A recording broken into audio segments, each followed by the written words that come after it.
دايما متواجدين مع بعض داخل الخيمه الانتخابيه لهذا اليوم المهم جدا. دكتور بجنيد، ان هذا اليوم هو عرس في فرح النادي الاهلي، كلنا بنتنافس لحب النادي، وان شاء الله اي حد هيكسب باذن الله.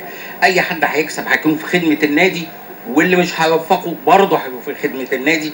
النادي الاهلي في دمنا كلنا ان شاء الله هنتعاون في رفعه النادي الاهلي تاني ان شاء الله يصل للمكانه اللي احنا دايما نتمنى انها تكون فيها. شفت النهارده عدد الحاضرين واعضاء جمعيه العموميه والوعي الموجود النهارده؟ جميله ورائعه وفخر، وهذا هو النادي الاهلي.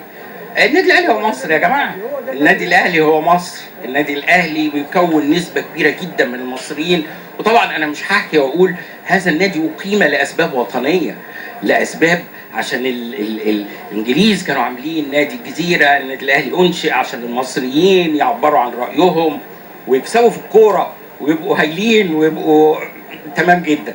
وهقول تاني، هو النادي الاهلي لبس احمر ليه؟ عشان علم مصر يوم انشاء النادي الاهلي كان لونه احمر، فكنا بنقول دايما بتلعب بروح الفانيلا الحمراء، يعني بتلعب بروح مصر.